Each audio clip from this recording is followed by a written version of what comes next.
भगवान विष्णु कहते हैं, कौन सी स्त्री के भाग्य में पुत्र नहीं होता है और कौन सी स्त्री विधवा होती है। एक बार माता लक्ष्मी क्षीर सागर में भगवान विष्णु के पैर दबा रही थी। पैर दबाते हुए माता लक्ष्मी ने भगवान विष्णु से कहा, हे प्रभु, आज मेरे मन में 3 प्रश्न उठ रहे हैं। यदि आप इन प्रश्नों के उत्तर देकर मुझे संतुष्ट करेंगे तो मेरे मन को बहुत शांति मिलेगी। तब भगवान विष्णु कहते हैं, हे देवी, तुम्हारे जो भी प्रश्न हैं, तुम निसंकोच होकर पूछो, मैं तुम्हारी शंका का निवारण अवश्य करूंगा। माता लक्ष्मी कहती हैं, हे प्रभु, वह कौन सी स्त्री होती है जिसके भाग्य में संतान सुख नहीं होता है। दूसरा प्रश्न है कि कौन सी स्त्री समय से पहले विधवा होती है। और मेरा तीसरा प्रश्न है कि कौन सा श्रृंगार करने से स्त्री को स्वर्ग में स्थान प्राप्त होता है। भगवान विष्णु कहते हैं, हे देवी, तुमने उचित ही प्रश्न किए हैं। तुम्हारे ये तीनों प्रश्न अत्यंत महत्वपूर्ण हैं। इन प्रश्नों का उत्तर संसार के कल्याण के लिए है। जो भी मनुष्य इन्हें ध्यान से सुनता है, उसे पृथ्वी लोक पर संपूर्ण सुख प्राप्त होता है और मृत्यु के बाद उसे मेरे लोक की प्राप्ति होती है। भगवान विष्णु देवी लक्ष्मी से कहते हैं, हे देवी, आज मैं तुम्हें एक अत्यंत पवित्र कथा सुनाता हूँ। इस कथा के माध्यम से तुम्हारे सभी प्रश्नों का उत्तर तुम्हें प्राप्त होगा, लेकिन तुम्हें इस कथा को ध्यान से पूरा सुनना होगा। इस कथा को कभी आधा अधूरा नहीं सुनना चाहिए। इस कथा में समस्त संसार का कल्याण छिपा हुआ है। जो भी इस कथा को ध्यान से पूरा सुनेगा, उसके मैं 32 अपराध क्षमा करता हूँ। तब देवी लक्ष्मी कहने लगी, प्रभु, मैं आपको वचन देती हूँ कि इस कथा को मैं पूरे मन और लगन से सुनूंगी। आप कृपया उस कथा को आरंभ करें। तो दोस्तों, आप सभी से एक विनती है कि आप भी इस कथा को पूरा जरूर सुनें। इसे आधा अधूरा सुनना पाप माना जाता है। कथा शुरू करने से पहले कमेंट में जय मां लक्ष्मी और जय श्री हरि विष्णु अवश्य लिखें। साथ ही वीडियो को लाइक करना न भूलें। तो चलिए आरंभ करते हैं। भगवान विष्णु कहते हैं, हे देवी, एक समय की बात है, मध्य देश में एक छोटा सा नगर था। उस नगर में एक सेठ रहता था। उस सेठ के 2 पुत्र थे और सेठ के दोनों बेटों का विवाह भी हो चुका था। सेठ के घर में किसी चीज की कोई कमी नहीं थी, किंतु सेठ की पत्नी का स्वभाव अत्यंत दुष्ट था। सेठ की पत्नी और सेठ के बड़े बेटे की पत्नी दोनों का स्वभाव दुष्ट था। सेठ की पत्नी अपनी बड़ी बहू का तो बहुत प्यार करती थी, किंतु छोटे बेटे की पत्नी के साथ बुरा व्यवहार करती थी। घर की सबसे छोटी बहू अर्थात छोटे बेटे की पत्नी बहुत अच्छे स्वभाव की, ईश्वर पर श्रद्धा रखने वाली पतिव्रता नारी थी। वह अकेले ही घर का सारा काम किया करती थी और गृह कार्य में दक्ष थी। इतना अच्छा स्वभाव होने के बावजूद भी उसकी सास उसके साथ बुरा व्यवहार करती थी, उसका हमेशा अपमान करती थी। इसके पीछे का कारण बस इतना था कि बड़ी बहू को एक पुत्र था और छोटी बहू ने पुत्री को जन्म दिया था। पुत्री को जन्म देने के कारण सेठ की पत्नी अपनी छोटी बहू को बार बार ताना मारा करती थी, लेकिन वह बेचारी कर भी क्या सकती थी। जो भाग्य में लिखा होता है उसके साथ वही होता है। भगवान विष्णु कहते हैं, हे देवी, अब मैं तुम्हें छोटी बहू की कहानी सुनाता हूँ। इससे तुम्हें पहले प्रश्न का उत्तर प्राप्त हो जाएगा कि कौन सी स्त्री को पुत्र प्राप्ति नहीं होती है। हे देवी, सेठ की जो पत्नी थी वह पहले से ही दुष्ट और कुटिल स्वभाव की थी। उससे उसकी सास भी परेशान थी। सेठ की पत्नी अपनी छोटी बहू को सबसे ज्यादा दुख देती थी। छोटी बहू का नाम था सुकन्या और सुकन्या को सताने में उसकी सास को बहुत आनंद आता था। सुकन्या बेचारी रोज सुबह ब्रह्मा मुहूर्त में जाकर अपने घर के काम करती थी और दिन भर काम करने के बाद उसे रात को ही सोने को मिलता था। इतना होकर भी सेठ की पत्नी अपनी छोटी बहू से द्वेष करती थी। जब छोटी बहू झाड़ू लगाती तो उसकी सास आकर उसे ताना मारती थी कि तेरे हाथ में जान नहीं है क्या, तू जल्दी जल्दी झाड़ू लगा, मैं मंदिर जा रही हूँ, मेरे लौटकर आने से पहले तू भोजन बनाकर तैयार रखना। और सुन, अन्न का एक दाना भी बर्बाद ना हो पाए, बेचारी सुकन्या चुपचाप अपनी सास का अत्याचार सहन करती थी और उसकी सास की हर आज्ञा का बड़ी ही विनम्रता से पालन करती थी। फिर छोटी बहू खाना बनाते हुए सोचने लगी कि मैं घर का इतना काम करती हूँ, लेकिन फिर भी मैं चैन की सांस नहीं ले पाती हूँ। मेरी सासू माँ किसी ना किसी बात को लेकर मुझे ही ताना मारती रहती है। पता नहीं कब उनकी ताना देने की आदत जाएगी। सुकन्या इतना सोच ही रही थी कि तभी घर के दरवाजे पर खटखटाने की आवाज सुनाई दी। छोटी बहू ने सोचा, अभी तो भोजन तैयार भी नहीं हुआ है, लगता है मेरी सासू माँ आज जल्दी लौट आई, अब वह फिर से सताएंगी।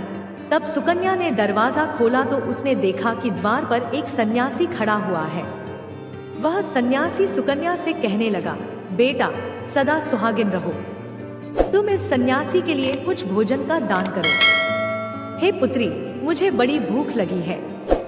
सुकन्या ने सोचा, अगर मैं इस सन्यासी को भोजन करा दूं और इतने में मेरी सास आ गई तो मेरी खैर नहीं। कुछ देर तक विचार करने के बाद सुकन्या ने सोचा, यदि मैं सासू माँ के ताने के डर से इस सन्यासी को भोजन नहीं कराऊंगी तो मुझे महापाप लगेगा, मेरा सारा पुण्य नष्ट हो जाएगा। इतना सोचकर सुकन्या ने उस सन्यासी को घर के अंदर बुला लिया। अतिथि धर्म का पालन करते हुए सुकन्या उस सन्यासी को भोजन कराने लगी। उतने में ही उसकी सास घर पर आ पहुंची और उस सन्यासी को घर के अंदर भोजन करते हुए देखकर उसे बहुत गुस्सा आ गया। वह चिल्लाते हुए सुकन्या से कहने लगी, यहाँ पर क्या किसी का भंडारा या दावत नहीं चल रही है जो तू राह चलते भिखारी को घर में बिठाकर खिला रही है? सुकन्या ने अपनी सास से बड़ी विनती की, लेकिन सुकन्या की सास ने बहू की एक नहीं सुनी और उसने उस सन्यासी को घर से बाहर निकाल दिया और उसके भोजन को उठाकर कचरे में फेंक दिया। उसके बाद वह सास सुकन्या पर गुस्सा करने लगी, अरे दुष्ट औरत, मैंने तुझे कहा था कि अन्न का एक दाना भी बर्बाद नहीं होना चाहिए, लेकिन तूने क्या किया? उस भिखारी को इतना सारा भोजन दे दिया। सुकन्या डरते डरते बोली, सासू माँ, मैंने सन्यासी को अपने हिस्से का भोजन दिया है, इसमें आखिर इतना गुस्सा होने की क्या बात है? द्वार पर आए अतिथियों को कभी खाली हाथ नहीं भेजते हैं, ऐसा शास्त्र कहते हैं। फिर सुकन्या की सास ने उसे बहुत डांटा। दोनों के बीच कई देर तक बहस हुई और सुकन्या की दुष्ट सास ने गुस्से में आकर सुकन्या को धक्के मारकर घर से बाहर निकाल दिया और घर का दरवाजा बंद कर दिया। सुकन्या देर तक घर के मुख्य द्वार के सामने खड़ी रही और बाहर से अपनी सास को आवाज देने लगी। सुकन्या की सास ने एक नहीं सुनी और उसे घर के अंदर आने नहीं दिया। फिर सुकन्या दुखी और उदास होकर अपने मायके के लिए निकल गई। मायके जाने के रास्ते में बहुत बड़ा जंगल पड़ता था। सुकन्या भूखी प्यासी रहकर उस जंगल के रास्ते पर चलने लगी। तभी अचानक जोर जोर से बादल गरजने लगे और मूसलधार बारिश होने लगी। बारिश से बचने के लिए सुकन्या एक वृक्ष के नीचे जाकर खड़ी हो गई। वहां पर सुकन्या ने देखा कि पेड़ के नीचे एक कोटर बना हुआ है। फिर वह बिना देरी किए जल्दी से उस कोटर में घुस गई। कोटर में जाने के बाद सुकन्या ने देखा कि अंदर कोई साधु महात्मा बैठे हैं। वह साधु कोई और नहीं बल्कि भगवान विष्णु ही साधु का रूप धारण करके बैठे हुए थे। जब उस साधु ने उस सुकन्या को देखा तो बोले, हे पुत्री, तुम इस घने जंगल में अकेले क्या कर रही हो? रोना बंद करो, मैं तुम्हारे बारे में सब कुछ जानता हूँ। तुम्हारे ससुराल वाले अत्यंत दुष्ट स्वभाव के हैं और वे तुम्हें बहुत दुख देते हैं। इसका कारण केवल बस इतना है कि तुम्हें पुत्र की प्राप्ति नहीं हुई है। पुत्री को जन्म देने के कारण तुम्हें तुम्हारी सास के ताने सुनने पड़ते हैं। हे पुत्री, तुम चिंता मत करो, मैं तुम्हें एक पर्ची देता हूँ। इस पर जो भी उपाय लिखा हुआ है तुम उस उपाय को पूरे मन के साथ करो, फिर तुम्हें एक गुणवान पुत्र की प्राप्ति होगी। फिर सुकन्या ने वह पर्ची ली और वह साधु वहां से अचानक से गायब हो गए। यह चमत्कार देखकर सुकन्या बहुत प्रसन्न हुई। जब बारिश रुकी तो सुकन्या का पति उसे ढूंढते हुए उस स्थान पर पहुंच गया। सुकन्या ने अपने पति को सारी हकीकत बता दी और फिर दोनों ने ही घर वापस ना जाकर उसी जंगल में रहने का निर्णय लिया। वहीं पर रहते हुए एक दिन सुकन्या के मन में पुत्र प्राप्ति का ख्याल आया और वह मन ही मन सोचने लगी कि यदि मेरा भी कोई पुत्र होता तो आज ससुराल में मुझे बहुत ज्यादा इज्जत मिलती। तभी सुकन्या को उस साधु के द्वारा दी गई पर्ची की याद आ गई। जब उसने वह पर्ची खोलकर पढ़ा तो उसने देखा कि जो स्त्री पुत्र प्राप्ति की कामना रखती है उसे रात को अपनी बाईं तरफ सोना चाहिए। ऐसा करने से कुछ समय बाद में बाईं करवट लेटने से नाक का दाहिना स्वर और दाहिनी करवट लेने से नाक का बायां स्वर चालू हो जाता है।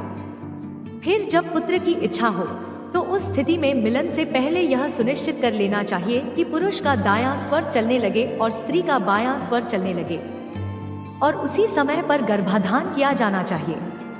ऐसा करने से निश्चित ही पुत्र की प्राप्ति होती है। इसके विपरीत नाक के स्वर चलने से पुत्र की प्राप्ति नहीं होती। उस पर्ची में आगे लिखा हुआ था कि मासिक धर्म शुरू होने के बाद पहले 4 दिनों में पुरुष के साथ मिलन करने से पुरुष को रगड़ता प्राप्त हो जाता है और 5वें रात में मिलन करने से पुत्री होती है तथा 6ठी रात में मिलन करने से पुत्र रत्न की प्राप्ति होती है। 7वीं रात में मिलन करने से बंध्या होती है। 8वीं रात में मिलन करने से बलशाली पुत्र की प्राप्ति होती है। 9वीं रात में मिलन करने से सुंदर कन्या की प्राप्ति होती है तथा 10वीं रात में मिलन करने से विद्वान और अति श्रेष्ठ पुत्र की प्राप्ति होती है। 11वीं रात में मिलन करने से सुंदरा आचरण वाली कन्या प्राप्त होती है। 12वीं रात में मिलन करने से गुणवान पुत्र होता है। 13वीं रात में मिलन करने से लक्ष्मी स्वरूपा पुत्री होती है। 14वीं रात में मिलन करने से गुणवान बुद्धिमान तथा बलवान पुत्र होता है। फिर सुकन्या ने मासिक धर्म के बाद 14वीं रात में अपने पति के साथ मिलन किया और उसके बाद गर्भ धारण किया। फिर दूसरे दिन सुकन्या का पति जंगल में लकड़ी काटने के लिए चला गया और सुकन्या घर पर पड़ी रही। फिर अचानक तेज तूफान आया और सुकन्या की झोपड़ी उड़ गई। फिर सुकन्या उसी पेड़ के कोटर में जाकर रुक गई जहाँ पर उसे वह साधु मिला था।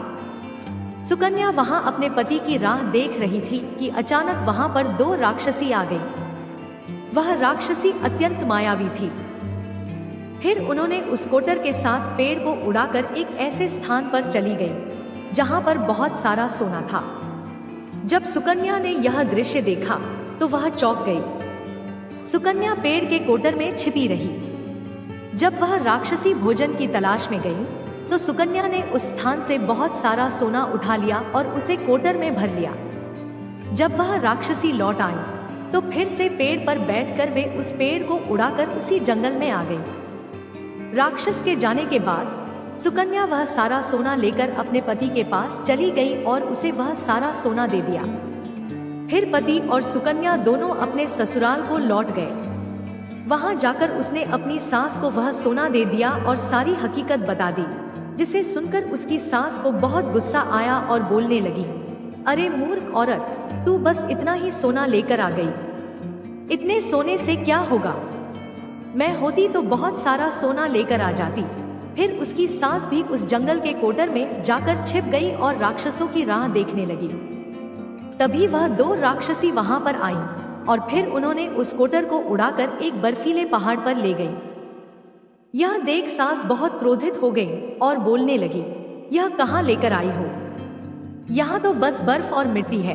तभी उन राक्षसों ने उसकी आवाज सुनी और देखा कि एक बूढ़ी औरत पेड़ के कोटर में छिपकर बैठी है। फिर उन्होंने उसे बाहर निकाला और उस बर्फीले पहाड़ पर फेंक दिया। जमीन पर गिरते ही उसकी मौत हो गई। इधर सुकन्या बड़े आनंद के साथ रह रही थी, लेकिन सुकन्या की सास कभी नहीं लौटी। तो सुकन्या ने जाकर उस कोटर में देखा तो वहां पर उसकी सास ही थी। उसे समझ में आ गया कि लालच के कारण उसकी सास की मृत्यु हो गई।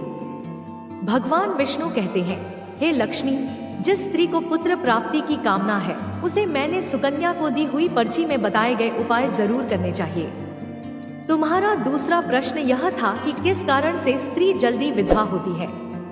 तो जो स्त्री अत्यधिक लालच करती है वह स्त्री जल्दी विधवा होती है, और जो स्त्री